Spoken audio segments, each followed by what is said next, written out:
It happened during the third week of Lent, on a cold, wet Thursday morning. Sister Agnes, pale and exhausted from a long fast, collapsed quietly in the chapel during Eucharistic adoration. There was no noise, no fall, only the soft sound of a body surrendering itself. Her fellow sisters rushed to her, but her pulse was fading. By the time the ambulance arrived, she had already stopped breathing. At the hospital, efforts to revive her were half-hearted. Her body was cold, her heart still. The monitor flatlined. For all human understanding, Sister Agnes Maria had died. But at that very moment, far beyond what medical machines could measure, her soul was being drawn upward, not by force, but by invitation. Light enveloped her, not the harsh light of this world, but a light so alive, so consuming, that it felt like love itself had taken form. She felt herself moving, or rather being drawn, through a veil so thin, so delicate, that it seemed absurd she hadn't seen through it all her life. And then silence, a holy silence, before the voice came.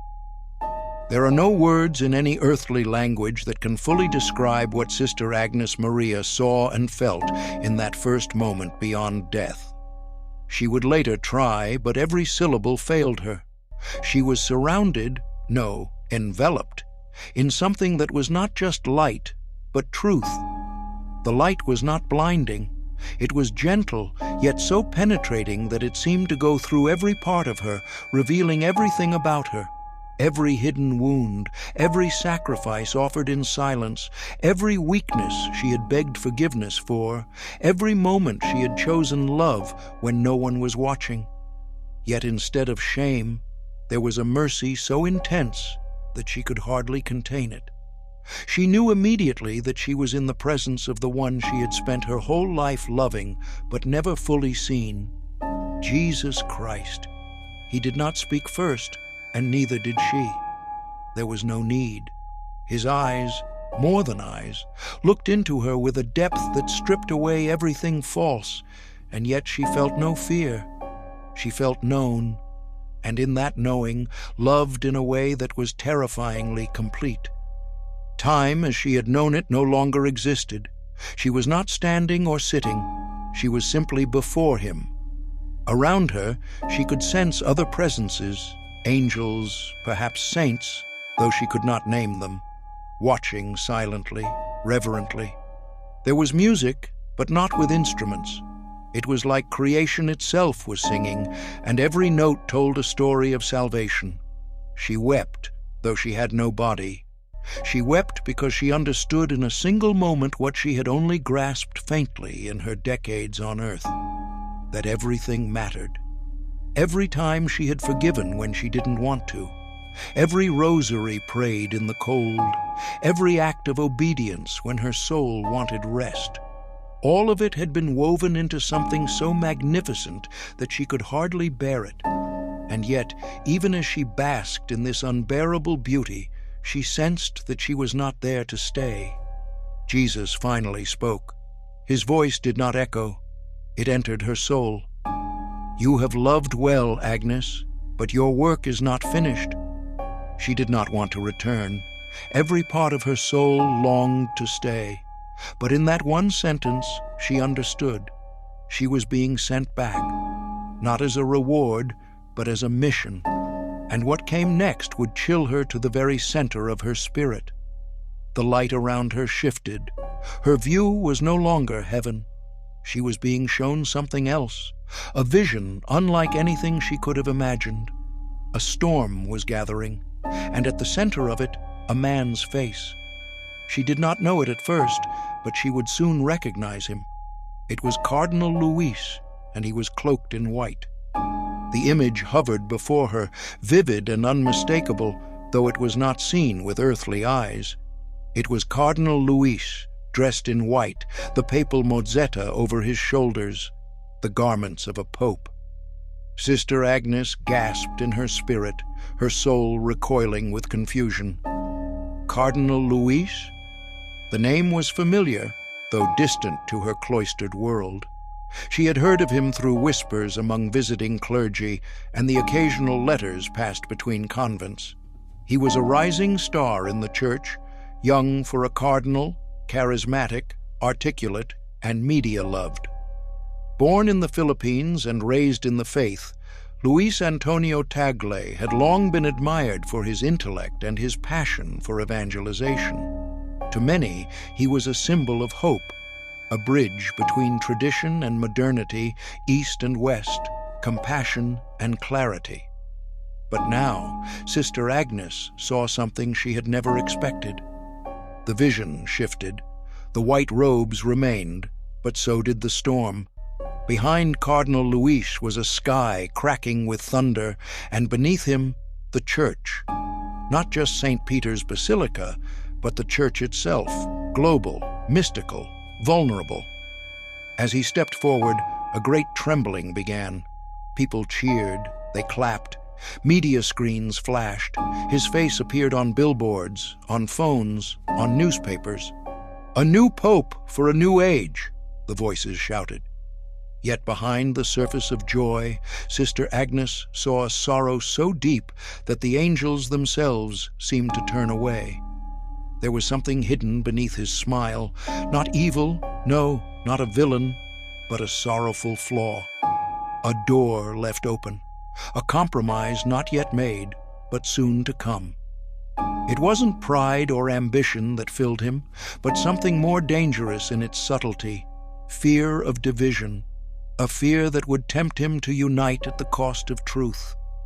Sister Agnes felt the weight of what she was seeing, her soul trembling before the knowledge she had not asked for.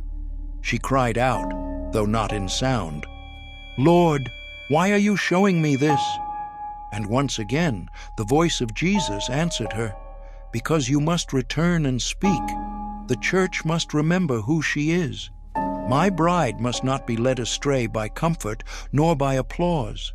This man has been chosen, but he must choose me in return." The vision deepened. She saw debates within the church, doctrines questioned, moral teachings softened under the weight of emotional appeals.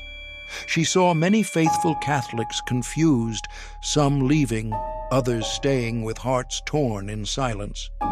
And through it all, Pope Luis, for in the vision he had taken the name, stood at the center, trying to please all and failing to please the one. As the vision unfolded before her, Sister Agnes felt as though her soul was being pulled across centuries and into the aching heart of the church herself. It wasn't just a prophecy, it was a sorrow that heaven allowed her to feel. She saw not merely events, but wounds.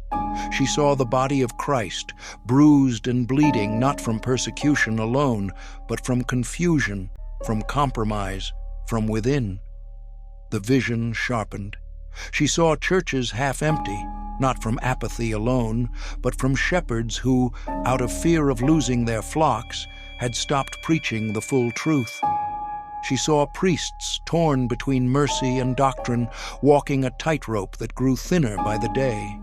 She saw souls starving not for bread, but for clarity, for the bold, beautiful truth of Christ that once turned fishermen into saints and martyrs into icons. And at the center of it all was Cardinal Luis, now Pope Luis, standing on the balcony of St. Peter's, waving to a crowd that roared his name, while heaven itself remained heartbreakingly silent. But then the vision pierced deeper, not into the crowd, not into Rome, but into the soul of the man himself. And what she saw shocked her. Inside, Pope Luis was not malice, nor hunger for power. There was a genuine longing to serve God, a real love for the church. He had not chosen evil. He had not betrayed Christ with intention. But he was afraid, deeply, desperately afraid, not for himself, but for the unity of the church. He saw the growing polarization, the factions shouting from either side of the sanctuary. He saw the pain of division and believed, truly believed that he could save the Church from splintering if only he softened her harder teachings, if only he embraced the world more fully. He had not yet made the decision, but Sister Agnes was shown the terrifying precipice. He would be faced with a choice, and when that moment came, his choice would send ripples through eternity. Sister Agnes wept, not just for him, but for the Church. She saw good Catholics who would be scandalized, holy priests who would suffer in silence, families who would not know whether to stay or leave. And she saw others, faithful remnant souls, both lay and religious, who would cling to the cross, who would choose truth even when it meant exile, even when the world, and part of the Church, called them unloving. These souls glowed in the vision like candles in a storm, and then the voice came again, tender and strong. "Tell them not to abandon my bride. She will suffer, but she will not fall. Tell them to pray for him, for I have not withdrawn my grace, but it must be received." And just like that, the vision faded, the storm receded, and Sister Agnes stood in the silence once more, holding in her soul a truth she never wanted, but now could not ignore. The light dimmed around her, though it was not darkness that followed. It was something else, something deeper. A sacred stillness settled over her soul like a mantle, and Sister Agnes found herself alone again, no longer seeing the vision, but still burning with the weight of what had been revealed. The silence of heaven in that moment was not cold. It was the kind of silence that follows a command, a pause before mission. She stood, or rather existed, in that mysterious space between worlds, no longer in the vision, but not yet returned to her body. And in that place, she did what she had always done in her years on earth. She dropped to her knees and began to pray. But this time, her prayer was different. It was not a gentle offering of words or a silent interior act. It was a cry, a raw, trembling cry from the depth of her soul. "Why me, Lord?" Her voice, though not spoken with lips, rang out in the place she now stood. "Why would you show me this? I am no one. I am not wise. I am not strong. I am a cloistered nun. I have no voice in this world. Who would even believe me?" She wept, not for fear, but for the overwhelming sense of responsibility. For years, she had served in the silence of her convent, hidden away in obedience, never seeking attention, never imagining that God would ask such a thing of her. But now he had, and it terrified her. The voice returned, not loud, not stern, but so filled with authority and gentleness that it silenced every storm in her soul. "Because it is in silence that I place my secrets, because it is in the hidden that I reveal what is most precious, and because I know you will speak only when I tell you, and no sooner." A moment passed, then more words, clearer than before. "You are not to speak to all, only to those I send. What you have seen is not a condemnation, it is a mercy. He has been chosen, but he must choose me again, and the Church must choose me again. Tell them to pray, tell them to watch, and tell them, I am still here." Sister Agnes fell prostrate in awe. She no longer felt overwhelmed. She no longer felt unworthy. She felt held, not capable, but chosen. And in that choosing, she knew what she must do. Return, speak, not to command, not to rebuke, but to warn, with love, with trembling, and with the authority of one who has seen what most souls never will. And then, in a breath, it was gone. The light, the silence, the veil, all lifted, and with a gasp, Sister Agnes Maria opened her eyes, back in the hospital room, surrounded by gasps and whispers. She had returned, and nothing would ever be the same again. The fluorescent lights of the hospital room flickered faintly above her as Sister Agnes Maria opened her eyes, lungs pulling in breath like a newborn taking her first gasp. The nurses had stepped away, assuming that the faint pulse they saw on the monitor just minutes ago was a glitch, a final reflex of the body before death. But now, the room stirred with an otherworldly awe. One nurse dropped her chart with a loud clatter. Another backed away slowly, crossing herself, mouth trembling with a whispered, "Ave Maria." The doctor on call rushed in moments later, certain that it was a false alarm, only to find Sister Agnes not only breathing, but sitting up, her hands folded over her chest, as if she had simply awakened from sleep. There was something about her face that stopped them all. It wasn't just the return of life. It was the expression she bore. Peace deeper than anything they had ever seen. Her eyes were open wide, not with fear, but with a radiant calm that made even the machines seem too loud. She looked around slowly, as if reacquainting herself with gravity, with form, with the aching heaviness of returning to flesh. The nurse who had prayed by her side during her final hours whispered, "Sister, do you know where you are?" Sister Agnes nodded, tears filling her eyes. "Yes," she said softly, "but I've also been somewhere else." Word spread quickly. The sisters from her convent were notified first, then a local priest. Within hours, they had gathered in the hospital chapel, praying in thanksgiving, but also in stunned silence, unsure what it all meant. A nun they had believed dead, one who had collapsed in adoration and shown no signs of life for nearly 45 minutes, was now alive, speaking slowly but clearly, asking for nothing but a crucifix and a moment of silence. But there was something else that made the air in that hospital room so heavy, so electric. She had returned with something in her eyes, a weight, a knowledge, a burden. Sister Agnes remained silent for many hours. She responded gently to questions from the doctors, nodded to her fellow sisters, held their hands, wept quietly when told how they had stayed at her bedside. But when asked what she had experienced, when they leaned in with reverent curiosity and asked, "Did you see something?" she would only answer, "Yes, but I must speak first to a priest, alone." Something in her tone silenced all further questions. Not fear, not pride, just certainty. She had seen something not meant for casual ears. She had seen something holy, something urgent, and she had returned with a mission that would soon set fire to the hearts of those willing to hear.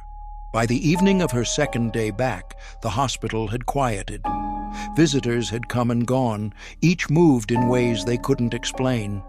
Some left in silence, others left in tears, but all of them sensed that something sacred had touched that room. The doctors called it a medical anomaly. The sisters called it a miracle. But none yet understood that what had happened was only the beginning. That night, at her request, Sister Agnes Maria was visited by an elderly priest who had once served as her confessor, a man of deep interior life, known for his wisdom and silence, now retired and rarely seen in public. When he stepped into her room, she turned her head slowly toward him, her eyes already wet with reverence. "Thank you for coming," she said. "I must confess first, but then I must speak." He heard her confession with trembling hands, not because her sins were shocking. They were few, humble, the sins of a soul always striving toward light, but because the air in the room was so full of something he had only felt once before in his life, the weight of a divine message. After absolution, he remained kneeling at her bedside. She sat quietly for a moment, holding the crucifix to her chest. Then she began to speak, slowly, carefully, as if the words had to pass through something holy before reaching her lips. "Father, I died. I saw him. I stood before the Lord. I don't know why he let me return, but I do know this. He showed me something I must not keep to myself." The priest said nothing, only listened, eyes fixed on her face. Her voice was steady, but her hands trembled as she told him about the light, the presence of Jesus, the overwhelming love that stripped her bare and clothed her again in mercy. But when she spoke of the vision, when she began to describe what she saw about Cardinal Luis, soon to be Pope, the priest's face changed. She told him of the cheering crowds, the white garments, the storms, the compromises that tempted the man who would sit on Peter's throne. She told him of the moment when Jesus said, "He has been chosen, but he must choose me in return." By the time she finished, the priest was pale. He took off his glasses and wiped his eyes. He had heard of Cardinal Luis, of course. Everyone had. The church admired him. Many believed he was next in line. "You believe this will come to pass?" he asked. Sister Agnes looked at him with an intensity that came not from fear, but from holy urgency. "It will, unless enough souls begin to pray, truly pray, for him, for the church, for courage. If we do not warn, he will choose unity over truth, and the flock will be scattered." The priest sat in silence for many minutes, then finally said, "You must tell this to the world, but wisely, carefully. God has entrusted you with something dangerous and beautiful." Sister Agnes nodded slowly. "I am afraid," she whispered, "but I will obey." And thus the message from beyond the veil began its journey, not shouted from rooftops, but passed first, like a candle in the night, from one faithful heart to another. The morning she returned to the convent, the bells were already ringing for lauds. The sisters filed into the chapel in their black habits, unaware that the one they thought they had lost was returning not just alive, but transformed. When Sister Agnes Maria stepped through the archway into the cloister garden, leaning gently on the arm of the priest who had heard her confession, a stunned silence rippled through the courtyard. The youngest sister gasped and dropped her prayer book. Another simply began to weep. No one moved. No one spoke. For a brief moment, it was as if time bent around her. This nun who had left them in death and returned wrapped in something none of them could yet name. It wasn't glory, it wasn't radiance, it was something simpler, deeper, authority, spiritual authority. Mother Prioress came down from her cell, her face pale but composed. "Agnes," she whispered, her hands trembling slightly, You are..." But she couldn't finish. Agnes stepped forward, her voice calm but strong. "I am alive," she said gently, "but I have seen something that will not allow me to remain silent. I must speak with you, in private." What followed was a private conversation behind closed doors. Two women of God, one aged by leadership and burden, the other newly aged by a vision from beyond. Sister Agnes poured out everything, the light, the judgment, the mercy, and then the vision of Cardinal Luis, soon to wear the white cassock, and the storm that followed his elevation. Mother Prioress said little. She listened. At times she prayed silently. At times she wept. When it was over, she did not doubt her. She couldn't. Sister Agnes had never once lied, never once sought attention. In fact, if anything, she had lived as if the world could never touch her. But now the world was reaching into the cloister, and the message had been entrusted to her, and them. "We will pray," Mother said finally, "and you must write everything down. You must prepare, but we cannot release this recklessly. If the church is to hear you, it must be in God's time, not ours." Sister Agnes nodded. She understood the risk. If she spoke too soon, she could be silenced. If she spoke too late, souls might fall. But she also knew what Jesus had told her. "Speak only when I tell you, and no sooner." That night, As the candles flickered in the darkened chapel and the sisters knelt in adoration, Sister Agnes lay prostrate before the tabernacle, her heart on fire with a mission she could never have imagined, whispering again and again into the silence, "Fiat, fiat, fiat, let it be done." For the next several days, Sister Agnes Maria kept to silence, returning to her monastic rhythm with a kind of reverence that seemed to deepen every step, every breath. But within that silence, she carried a fire that refused to sleep.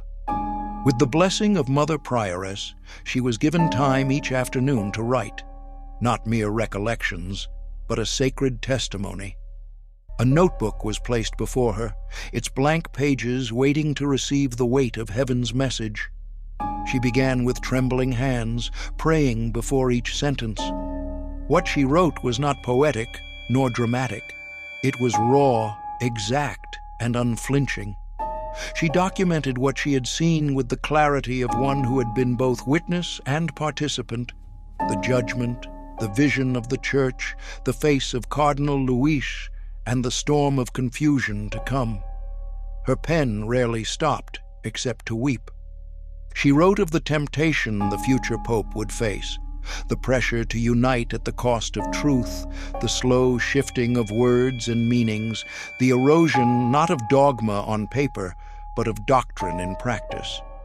She described how the Holy Father would be beloved by the world, yet internally tormented, unsure whether he was truly leading souls toward the shepherd or merely keeping them from scattering. She warned of a growing spiritual numbness that would spread, a quiet, dangerous kind of apostasy, not born of rebellion, but of fatigue and fear. And above all, she recorded the words of Christ: "He must choose me again, and the Church must choose me again." When she finished, she placed the manuscript in an envelope and handed it to Mother Prioress, who locked it in the convent's archive for prayerful discernment. No one outside the walls would see it yet.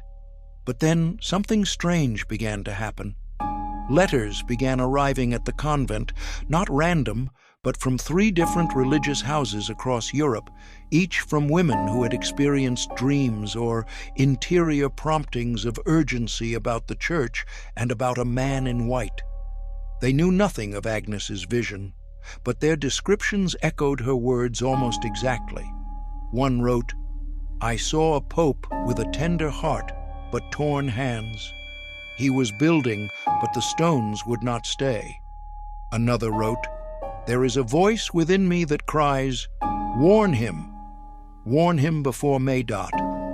Mother Prioress sat with these letters in silence, her eyes slowly filling with tears. She no longer needed confirmation. She had already believed Sister Agnes. But heaven was moving, and the weight of the message was no longer hers alone to carry. God was stirring the hearts of others, confirming, strengthening, multiplying. The question was no longer if they should speak. The question was when. And time was moving fast. By early April, the whispers grew louder in Rome.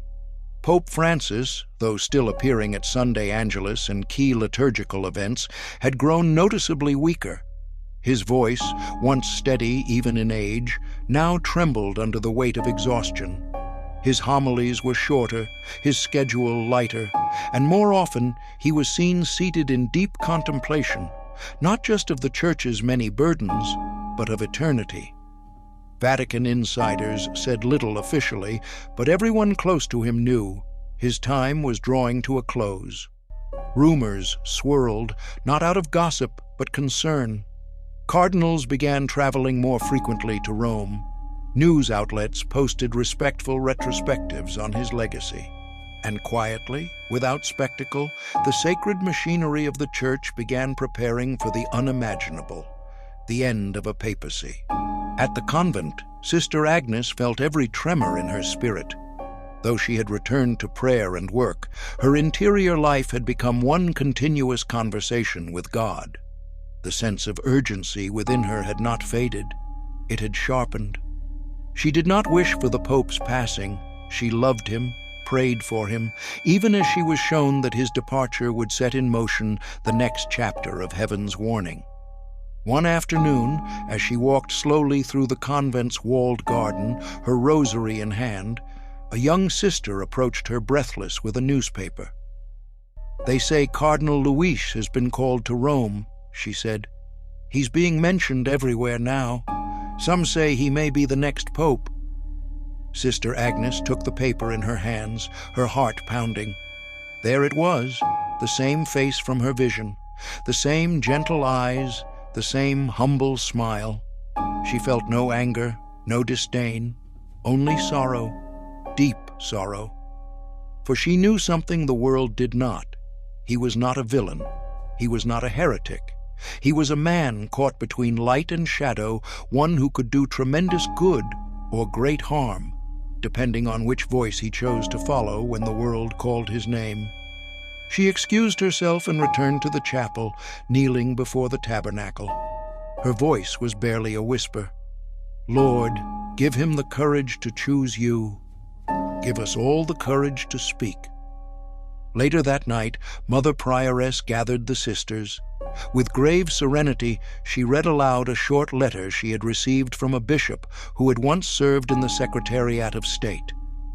"It is confirmed," she said, her voice low. "A conclave may be approaching. The Holy Father has asked to be anointed again. The world may soon have a new pope, and Cardinal Luis is at the center of the conversation." The room fell silent. All eyes turned to Sister Agnes, but she didn't cry. She simply nodded. "Then it is time," she said. "I must begin to speak."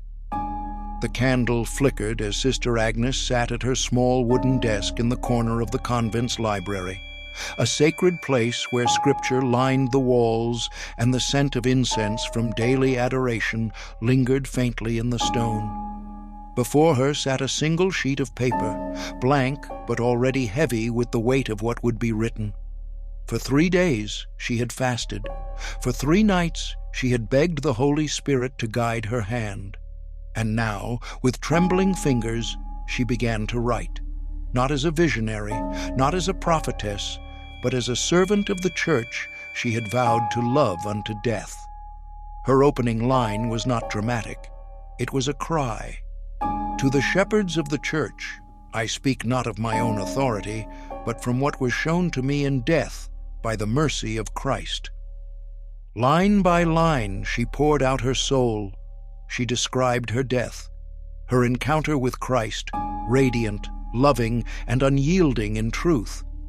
She described the vision, the white garments, the cheering crowds, the storm, the sorrow of heaven. She wrote of Cardinal Luis, though she never condemned him. Instead, she pleaded, "Pray for him, intercede for him.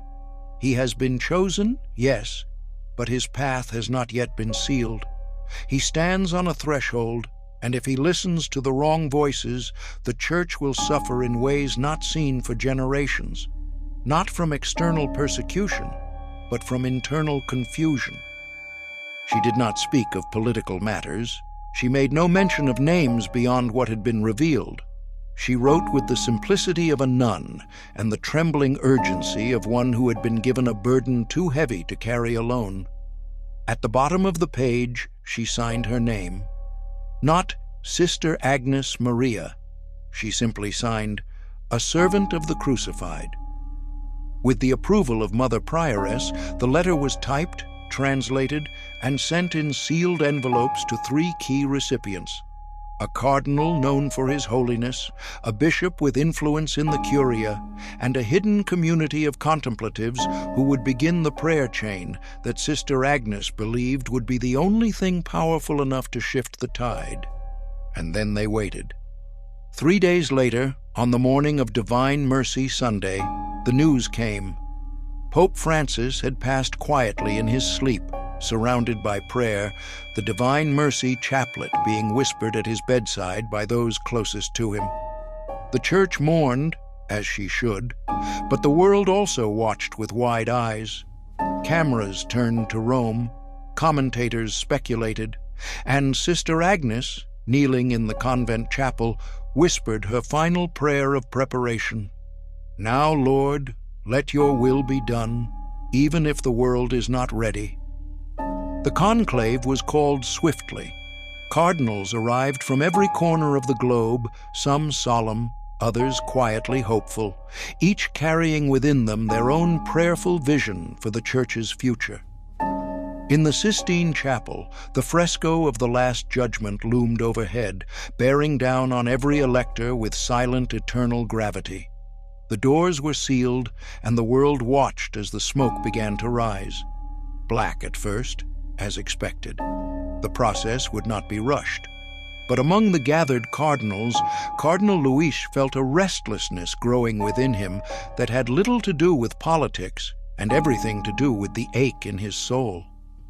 He had not slept well since arriving in Rome. There had been too many dreams, strange, vivid ones, soaked in fire and wind, faces he didn't recognize, a voice he couldn't place. At night, he would see a sea of people applauding him, yet behind them, a dark fog grew thicker with every cheer. He awoke each morning not refreshed, but disturbed, the dreams lingering like a warning he couldn't decipher. In his private chapel, he prayed with increasing desperation. "Lord, if this is not your will, take it from me," he whispered over and over. But no answer came, only silence, and the growing sense that something unseen was watching. What he did not know, what no one yet knew, was that hidden in a folder on the desk of a trusted cardinal in that very room was a letter. A letter from a nun presumed dead only weeks earlier. The cardinal had read it 3 times in private, each time with tears in his eyes. He had prayed fervently, asking if it were true, asking if he should speak. And now, with each new vote, with each black plume of smoke rising into the Roman sky, he began to discern more deeply whether God was asking him to intervene or to wait. Meanwhile, Sister Agnes remained cloistered. She did not watch the news. She did not ask for updates. She prayed. Hour after hour, with her forehead pressed to the chapel floor, she prayed the rosary, the Divine Mercy chaplet, the litany of the saints. Her words were few, but her heart thundered with intercession. Protect the Church, protect him, let truth win. Her sisters joined her, not out of fear, but out of conviction. They understood now that they had been entrusted with a mission larger than themselves, not to change history, but to help protect the soul of the Church through prayer, penance, and silence. On the 3rd day of the conclave, Cardinal Luis stood before the crucifix in his temporary quarters, alone in the early hours before the next vote. He placed his hands on the table and whispered, "Lord, if I am not the one, close the way. But if I am, give me the courage not to betray you." And in that moment, a faint knock sounded at the door. Outside stood a fellow cardinal, holding a letter. The cardinal at the door was known for his silence, a man of deep prayer, not prone to visions or drama. Yet, as he stood in the dim hallway holding the letter, his hands trembled. "Luis," he said gently, "I don't bring this lightly. It was sent to me by a cloistered nun, one who," he hesitated, "claims she died and returned." Cardinal Luis raised an eyebrow, his expression unreadable. The cardinal continued, "Her name is Sister Agnes Maria. The letter, it spoke of you, of what is coming. I kept it to myself until now. But last night in prayer, I knew I had to give it to you." Luis hesitated. Then, slowly, reverently, he took the envelope, nodded silently, and closed the door. He sat alone in the stillness, the letter resting in his hands like a living flame. The envelope was simple, handwritten in tight, precise lines, with no official seal, only a small hand-drawn cross pressed in wax. He opened it with care, unfolding the pages, and then he read, The room grew impossibly still. As his eyes moved line by line through Sister Agnes's account, his breath grew shallow. Her description of death, of the Lord, of the vision, it pierced him like no theological paper ever had. But it was when he reached the section bearing his name that his hands began to shake. She had seen him, dressed in white, standing on the balcony, smiling before crowds while a storm brewed behind him. And worse still, she described thoughts, temptations, and fears he had not spoken aloud to anyone. "He loves you, Lord," she had written, "but he is afraid of division. He wants to hold the church together, but he does not yet see that without truth there is nothing left to unify." Luis dropped the letter onto the table and pressed his hands to his face. The air around him seemed to contract. His heart pounded not with pride or horror, but with something deeper, conviction. He knew in that moment this was not a coincidence. He had not shared his inner doubts with anyone, yet here they were, written by a nun who lived in silence, who had died and come back with this warning. Her words echoed the dream he had endured for weeks, a church applauding him, yet heaven silent. And now it was before him in ink and grace. At the end of the letter was a single line that burned into his soul. "You are chosen, yes, but heaven waits to see what you will choose."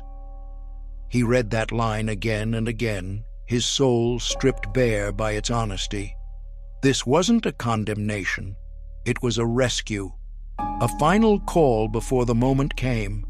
He fell to his knees before the crucifix in his room and wept, and with his forehead pressed to the floor, he whispered, "Jesus, I am yours, no matter what it costs." That night, no one saw Cardinal Luis return to the chapel. The conclave was silent, heavy with anticipation. Few spoke unless necessary. But Luis, newly pierced by the truth of Sister Agnes's vision, knelt alone beneath the immense fresco of the Last Judgment, where souls were painted rising toward heaven and falling into darkness.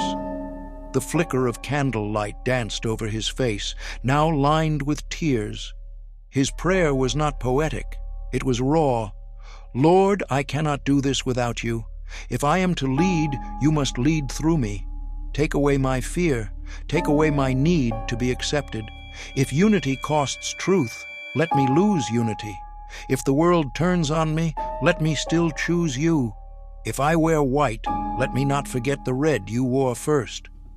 As he prayed, something changed. Not outwardly. The chapel remained still. But within, he felt the fear begin to break. A subtle weight lifted. It wasn't confidence. It was surrender. For the first time since his name had begun to surface as a likely successor, he no longer felt the desire to win. He only wanted to be obedient. "You know my heart," he whispered, staring up at the crucified Christ. "Let it be broken for yours." The following morning, the cardinals gathered once more. Their faces betrayed the fatigue of spiritual labor, of long nights wrestling with conscience and clarity. The votes began. Each cardinal placed his ballot in silence upon the paten, carrying it to the chalice before the altar, a centuries-old ritual, simple and solemn. When Cardinal Luis's name began to rise again, this time with more votes than ever before, there was a palpable tension in the room. But something was different. Though he was not campaigning, though he had not spoken out loud, something in the spiritual atmosphere had shifted.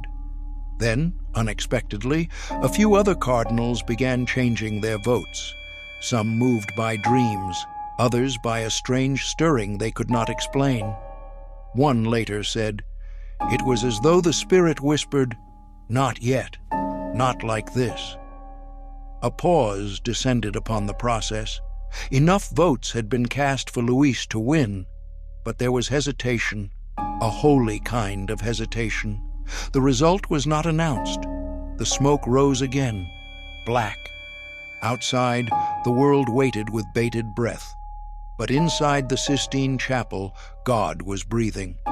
And in her cell, far from Rome, Sister Agnes, unaware of the events unfolding, suddenly felt a deep peace settle into her soul and whispered, "Thank you, Lord. He heard you." The black smoke that morning sent ripples of confusion through the watching world, but inside the Sistine Chapel, something far more mysterious had begun to unfold. As the cardinals dispersed quietly for the midday break, many looked to Cardinal Luis with veiled curiosity, not suspicion, but anticipation. He had received the majority vote, yet something in the spirit had restrained it from becoming final. Even he had felt it, a divine delay, a sacred pause. Instead of grasping, he felt the Spirit pressing him to descend, not to ascend. And so, instead of returning to his chamber, Cardinal Luis did something unexpected.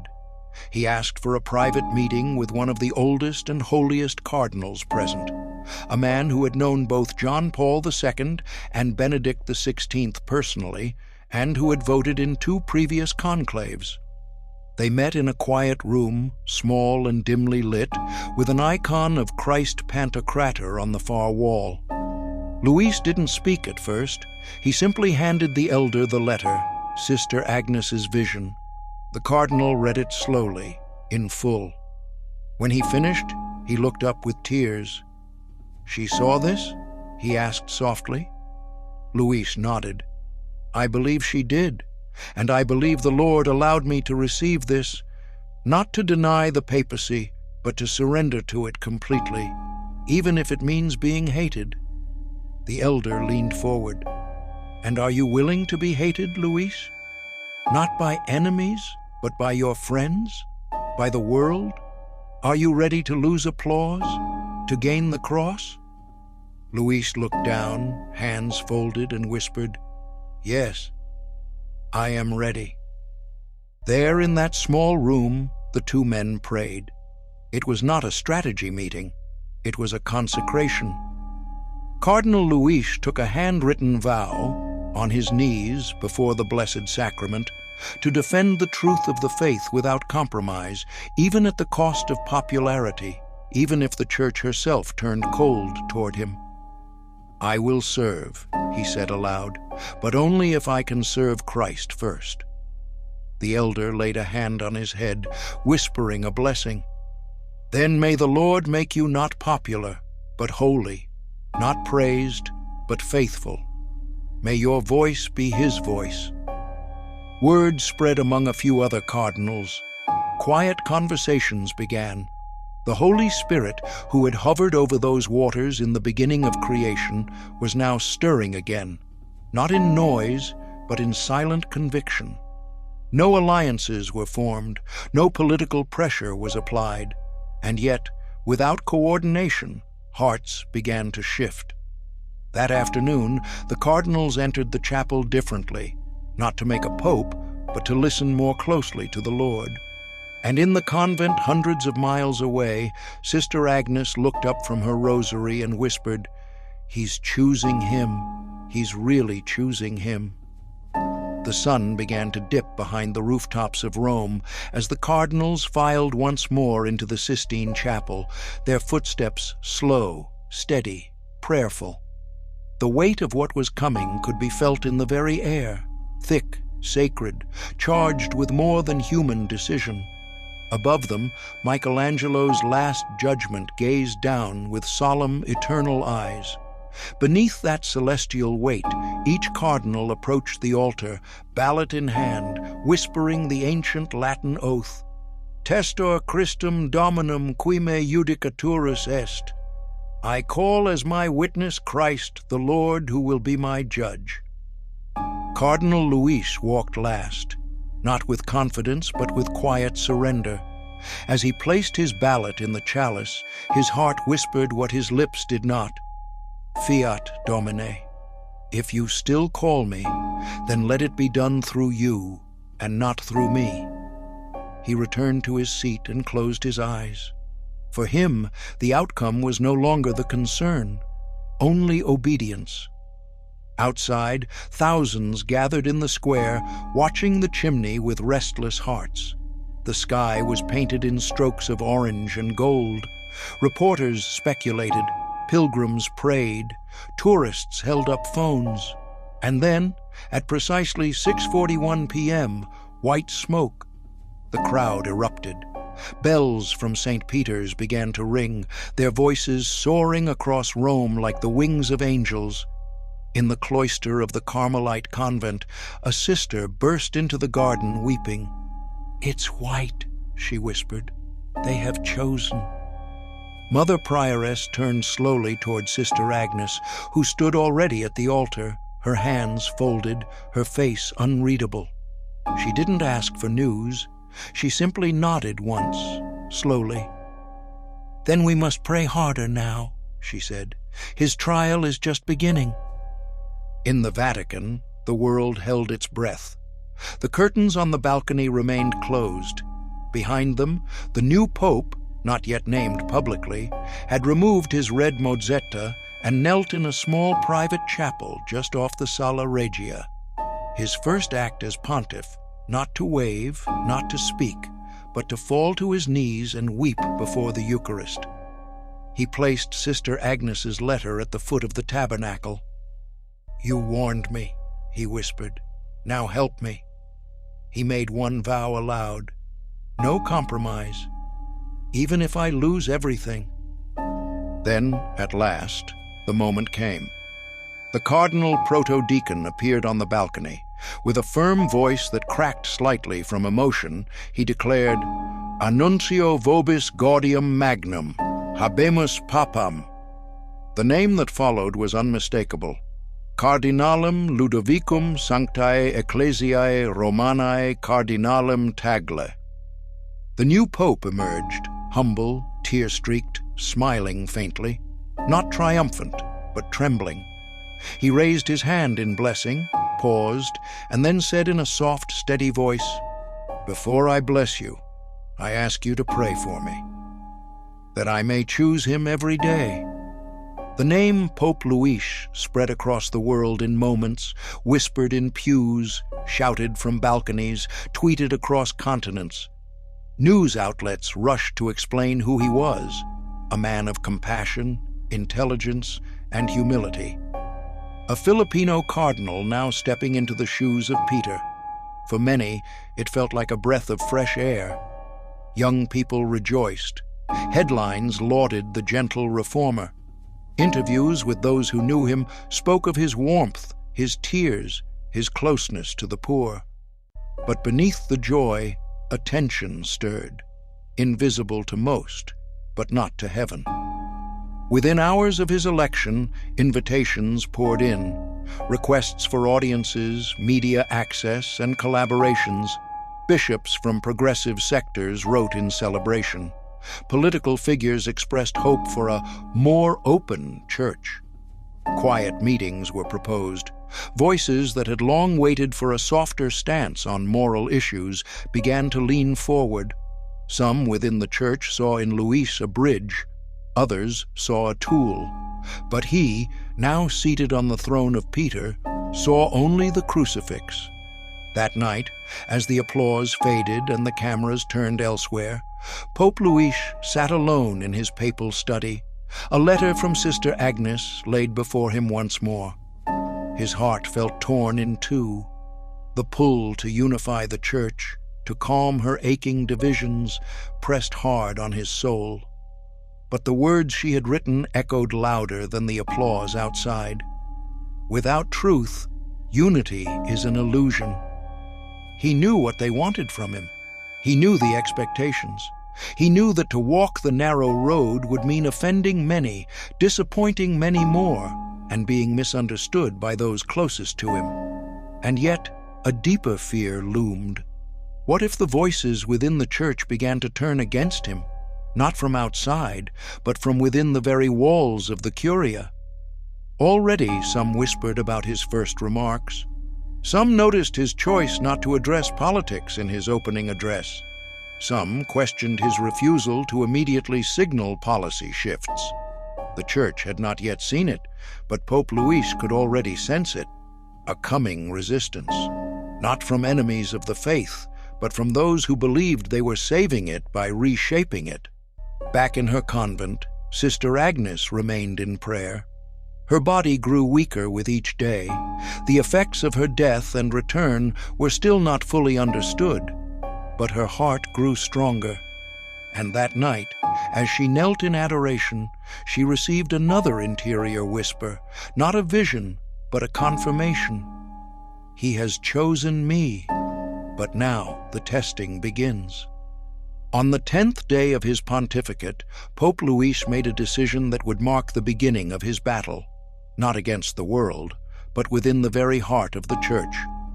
In a quiet, closed-door meeting with his closest spiritual advisors, he announced that his first apostolic letter would not be on climate change, economics, or social outreach, though all of those mattered to him. It would be on truth, capital T, and the consequences of diluting doctrine in the name of mercy. The room fell silent. One cardinal leaned forward slowly and asked, "Your Holiness, is that truly how you want to begin?" The world is aching for inclusion, for hope. This may divide.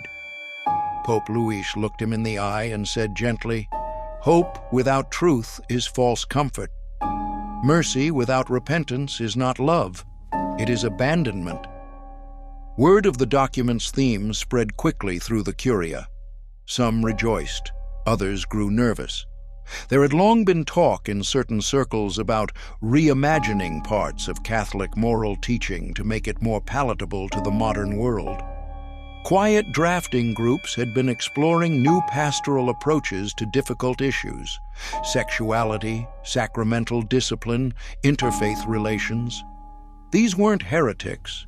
They were often good men, sincere men, but they had come to believe that doctrine must soften or risk breaking the Church apart. And now, it seemed the new pope was not moving in their direction. Tensions stirred behind closed doors. On the other side of the world, Sister Agnes felt it.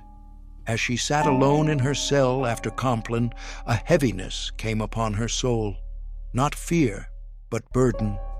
In prayer, she felt the pain of the Holy Father, not in visions this time, but in a mystical weight that pressed upon her like a veil of fire. She whispered aloud, "He is standing where Peter stood, and now the world will try to shake the rock." That night she barely slept. She rose early and began a second letter, not for the Vatican, but for the faithful. In it, she did not mention her death, nor Cardinal Luis, nor even the vision directly. She wrote only of what she called the second temptation, the temptation of the Church to trade clarity for popularity, to abandon hard truth for the illusion of universal peace. "Truth divides only when hearts have already been split," she wrote. "But if we hold it in love, it will heal far more than it wounds." The letter was mailed anonymously to a Catholic publisher under the pseudonym "A Sister in the Wounds of Christ." Within a week, it spread like wildfire across Europe. And in Rome, Pope Luis began to prepare his apostolic letter, alone in the apostolic palace, weeping over each sentence, knowing full well what it might cost him, and writing it anyway. The letter was released on the feast of Saints Peter and Paul. It bore the title Veritas Vincit, Truth Conquers. No one had expected its tone, not even the Vatican press team. In its opening lines, Pope Luis wrote not with the voice of an academic, but of a man in anguish for the soul of the Church. "I write not to condemn the world," he began, "but to beg the Church to remember who she is. We are not diplomats of doctrine. We are witnesses of the crucified and risen Lord, and witnesses do not edit the truth to win the favor of the crowd." The letter reaffirmed the timeless teachings of the Church on morality, marriage, sin, and salvation, not as rules to restrict love, but as the only paths that lead to eternal life.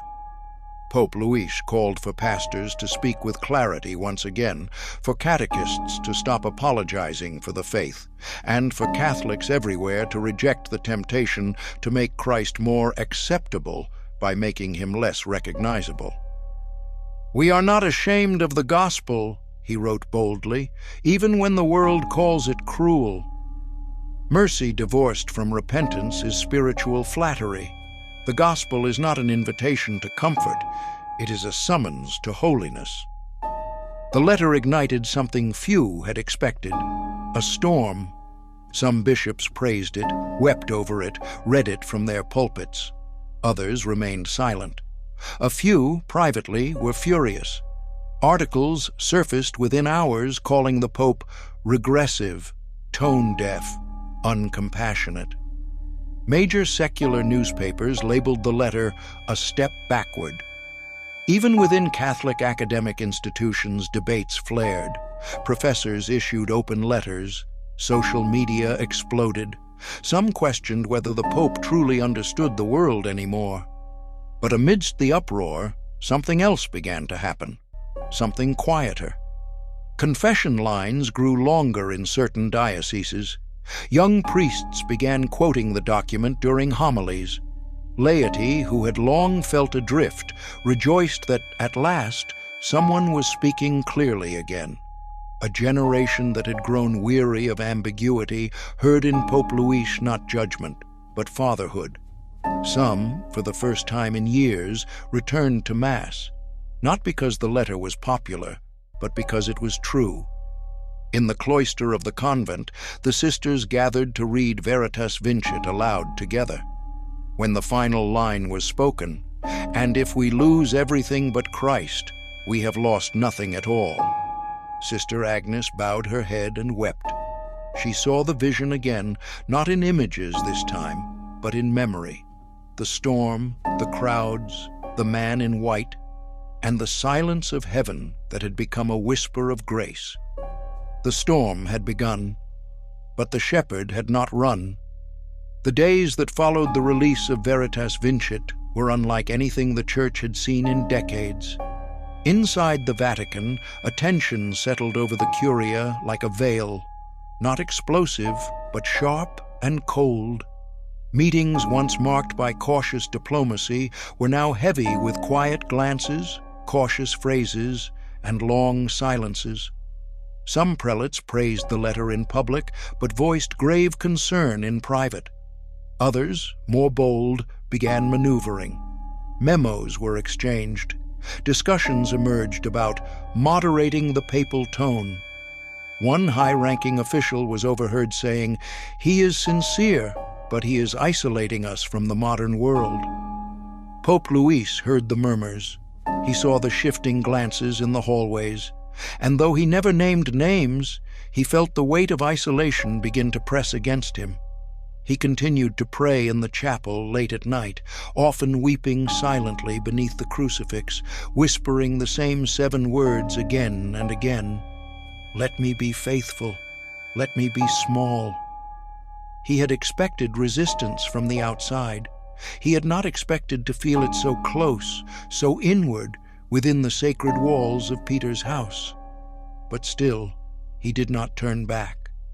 Then, in the quiet of her convent cell, Sister Agnes awoke one night just before dawn with a fire in her chest. Not pain, but power. A message surged through her soul with the same undeniable clarity she had felt the day she stood before the Lord. It wasn't a vision this time. It wasn't words spoken aloud. It was written on the walls of her heart. He has spoken truth. Now he will be tested by loneliness, but he is not alone. My angels surround him. You must remain silent now. Your voice has been heard. Your prayers must continue. He will carry the weight, but you must carry him. Tears streamed down her face as she knelt. She understood then that her public role had ended. The letter had reached him. The truth had been spoken. Her mission now was to suffer and pray, hidden again, as she had always been, but with a fire that would not go out. she began a perpetual novena for the Pope, 9 hours each day offered in silence and sacrifice without distraction or complaint. Her body continued to weaken, but her soul burned brighter than ever. Meanwhile, the Holy Father began quietly appointing bishops who were known for holiness, clarity, and courage. He declined certain speaking invitations, choosing instead to meet with persecuted priests and religious orders devoted to Eucharistic adoration. He instructed that Vatican media no longer chase public acclaim. "Let us speak with our lives," he told them, "not our applause." And somewhere deep in the Vatican archives, an unsigned letter was found pinned beside the tabernacle in the private chapel. One that simply read, "If you must lose the world to keep Christ, lose it gladly. He alone is enough." It had no signature, but the handwriting belonged to a nun who had once died and returned. The choice Pope Luis made next would send shockwaves not only through the Vatican, but through every parish, seminary, and religious community across the world. It was not a dramatic gesture. There were no sweeping announcements, no global conferences. It began with a simple decree, quiet, brief, and deeply intentional. He declared that every diocese in the world would be called to restore Eucharistic adoration as the heart of parish life. He asked for 24-hour chapels, perpetual adoration communities, and priests who would be trained not only to teach about the real presence, but to live in union with it. "We will not renew the Church with strategies," he wrote in his decree. "We will renew it by falling in love with Jesus in the Eucharist again." For the faithful, especially those longing for reverence and silence, the news felt like an answered prayer. Adoration chapels reopened. Vocations to religious life began to rise in certain countries. Young Catholics began organizing all-night vigils. In some parishes, where the Blessed Sacrament had long been ignored, children were the first to kneel. Something ancient had been reawakened, something buried beneath decades of distraction. And it was spreading. But not everyone rejoiced. Within certain sectors of the Church, resistance deepened. A few bishops questioned the emphasis. Others feared that this would shift attention away from modern pastoral priorities. One even accused the Pope, privately, of pulling the Church backward into mystical sentiment. But Pope Luis was unmoved. He did not argue, he did not retaliate. He simply visited one adoration chapel after another, often without announcement, slipping in quietly, kneeling long, sometimes in tears. When asked by a visiting cardinal why he was pushing this so hard, he answered with clarity, "Because if the Church forgets who is in the tabernacle, she will forget who she is." Sister Agnes, now growing more frail, received news of the Eucharistic revival with joy too great to contain. Her body could barely hold her upright, but her sisters helped her to the chapel daily. "He is restoring the center," she whispered once during adoration, "and that is why the war will now grow worse." That same week, a leaked internal memo from a major Western diocese was published online, outlining a private movement among certain church officials to gently counter what they called the Pope's overemphasis on traditional expressions of devotion. It encouraged language focused on inclusion, progress, and evolving expressions of faith. The storm Agnes had seen was no longer distant. It was here. But the Pope had already chosen his road, and he would not turn back. And somewhere deep in the night, as he knelt alone before the Eucharist in the Apostolic Palace, he whispered aloud, "You are not a symbol, you are alive. Guard me, Lord, for they will now try to undo what you have begun." The backlash Pope Luis faced in the weeks following his Eucharistic decree was swift and sharper than anyone had anticipated. Op-eds flooded Catholic publications, some respectful, others harsh. Anonymous voices from within academic and clerical circles began accusing him of weaponizing devotion and undermining pastoral progress. Invitations to certain international events were suddenly rescinded. A few bishops publicly distanced themselves, emphasizing a more inclusive and contemporary approach to spiritual life. And yet, the Pope said nothing in response. He wrote no rebuttals. He issued no condemnation. Instead, he did what no one expected. He knelt longer. In chapel after chapel, often without cameras or fanfare, Pope Luis would enter in silence, genuflect with a slow reverence, and pray before the Blessed Sacrament for hours. Pilgrims who happened to be present said it felt like being in the upper room at Pentecost, a stillness so thick one feared to breathe. In those moments, hearts were converted without a word. Hardened skeptics felt the sting of conviction. Lapsed Catholics fell to their knees weeping. Seminarians, once lukewarm, began to rediscover their purpose. Across the world, a quiet movement had begun, hidden, slow, but unmistakably real. A Eucharistic revival was no longer a policy. It was a fire, and yet the fire drew darkness.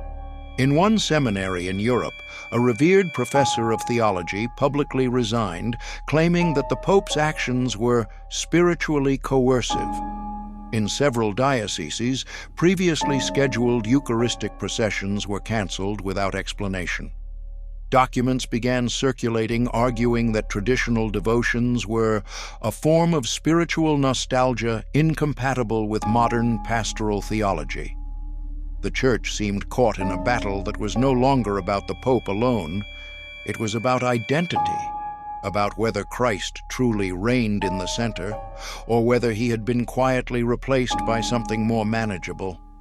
Sister Agnes, now too weak to leave her bed, was granted permission to have the Eucharist exposed in her room for 1 hour each morning. Her voice was almost gone, her body thinning, but her spirit burned. Her sisters often found her weeping quietly during exposition, whispering just 3 words over and over again. "Hold the line." One young novice asked her once, "Sister, are we winning?" Agnes opened her eyes slowly, smiled faintly, and said, "He is winning. That is enough." And across the ocean, in a small diocese no one talked about, a bishop who had once dismissed Eucharistic adoration as ritualistic walked into his cathedral one night and, unannounced, fell prostrate before the tabernacle. No one knew why. No one had called him. But something had reached him, and as he wept alone, he would later write only this in his journal: "I mocked what I did not know. He was there. He has always been there." Pressure came next, not as a storm, but as a whisper, cloaked in diplomacy and adorned with concern. Cardinals who once smiled warmly now requested fraternal dialogue. A delegation from several influential dioceses abroad requested an audience with Pope Luis, urging him to temper his messaging to better accommodate diverse theological trajectories. One well-placed Monsignor even handed him a confidential proposal to shift emphasis away from Eucharistic-centered devotion toward more culturally resonant expressions of community spirituality. It was not an attack. It was a strategy. It was carefully worded, intellectually polished, and spiritually hollow. Pope Luis listened to each voice with patience and gravity. He took their documents. He read their letters. But after days of discernment, he returned a single handwritten note to each delegate. It said only, "My loyalty is not to movements, but to the Master. He is in the Eucharist. That is where I will remain." When word of his refusal reached the inner circles of the Church's most progressive shepherds, a murmur of discontent rose like smoke. One senior official commented, "He is stubborn, more than we thought. We may need to wait for the next pontificate." Another whispered in an interview, He has chosen nostalgia over relevance, but still the Pope remained silent. He was not building a legacy, he was protecting a bride. Back in the convent, Sister Agnes lay in her bed, bones thin, face pale, body fading like a candle near its end. Her sisters kept vigil quietly, praying beside her in shifts, sensing that her hour was near. Then, in the early morning of the Feast of the Immaculate Heart of Mary, as the chapel bell rang for lauds, Agnes opened her eyes and whispered, "He has remained faithful, and now, so must I." That very hour, as her sisters gathered for prayer, a final vision unfolded within her soul. She was no longer in her bed. She stood in a vast field at dusk. Before her was a narrow path cutting through shadow, and in the distance, a light, blinding, holy, radiant. Standing between the shadow and the light was a figure in white, kneeling, head bowed. She knew him instantly, Pope Louis. Behind him stood wolves, cloaked in ecclesial garments, whispering, circling. But he did not rise. He did not flinch. He kept kneeling, eyes fixed on the light. And then the voice, not hers, not human, thundered in love. "He has chosen well, and now I will choose him again." Agnes felt the vision draw her forward, toward the light, toward home. The moment the vision ended, Sister Agnes exhaled a single breath, long, peaceful, and final. There was no struggle, no sound. Her eyes remained open, gazing gently toward the small crucifix above her bed. A faint smile lingered on her lips, as if she had finally seen something her heart had longed for her entire life. One of the sisters sitting beside her noticed the change immediately. She leaned in, pressed her hand to Agnes's chest, and began to weep. "She's gone," she whispered. "She's home." Within minutes, the entire convent gathered in the small candle-lit room. They prayed the rosary slowly, reverently, as if the very walls were grieving. And yet there was no heaviness in the air, only peace. It wasn't the kind of peace that denies pain. It was the kind that follows obedience, the kind that smells like heaven, the kind that leaves silence in its wake because no words are holy enough to touch it. Mother Prioress knelt last beside her body. With shaking hands, she kissed Sister Agnes's forehead and whispered, "Thank you for not keeping silent." Then, rising with rare authority, she turned to the sisters and said, "This story is not over. God has claimed her life for something we may never fully understand, but we will honor it by remaining faithful, all the way to the end." News of Sister Agnes's passing did not spread beyond the walls of the cloister. There were no headlines, no Vatican statements, no shrines. She died as she lived, hidden, quiet, consumed with love. But the fruits of her obedience had already begun to take root. In corners of the world she would never see, her letter, shared discreetly through bishops and communities, had awakened a movement. Young Catholics who had been adrift now quoted her words like scripture. Priests who had grown weary found strength again in her story. Religious orders began springing up with new fervor for the Eucharist. Her death had not silenced her. It had sealed her message with the fragrance of martyrdom, not of blood, but of obedience. In Rome, the Holy Father received the news privately. He stood for a long time before her letter, now framed behind glass in his private chapel. He whispered nothing, only laid his hand upon the glass and bowed his head. That night, he celebrated Mass alone in his chapel for her soul. During the elevation of the host, he closed his eyes and whispered aloud, "Thank you for sending her, Lord. I do not know if I will finish this work, but now I know I will not finish it alone." Years passed.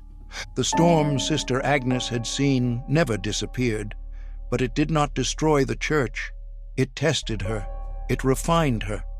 The lines between truth and compromise became clearer, not by force, but by witness. And at the heart of that witness stood two souls heaven had chosen for a time such as this, one in silence and one in white. Pope Luis continued to lead, not as a celebrity, but as a father. He was not perfect. He made human errors, misunderstood at times even by those close to him. But he never betrayed the light. He held fast to the Eucharist, preaching it as the source and summit of all life. His homilies remained simple, his heart broken for the poor, his eyes often red from weeping in prayer. And slowly, not through headlines or policy, but through the hidden fire of faith, the Church began to heal. Not uniformly, not without pain, but deeply, truly. Souls returned, families rediscovered holiness, vocations quietly blossomed, seminaries began to fill again, not with the ambitious, but with the consecrated. The letter Sister Agnes had written never received official recognition. It was not canonized, endorsed, or elevated, but it spread, heart to heart, whispered through monasteries, passed through trusted hands. It was read in hidden rooms, behind sacristy doors, and in adoration chapels where young men and women knelt, asking what God wanted of them. They did not know her name, but they knew her words, and they changed everything. A decade after her death, in a rural diocese in South America, a small parish reported an unexplainable healing after a young woman prayed beside an image of the Eucharist, holding a scrap of paper with words attributed to the nun who died and came back. The bishop, cautious but moved, opened an inquiry. More stories followed, more conversions, more miracles. Eventually, the Vatican quietly opened a file on Sister Agnes Maria. No cause for sainthood was announced, but the silence surrounding her was now filled with something deeper, awe. One night, years later, as Pope Luis grew old and his steps slowed, he returned to the convent where Agnes had lived. He did not arrive as a pope, but as a pilgrim.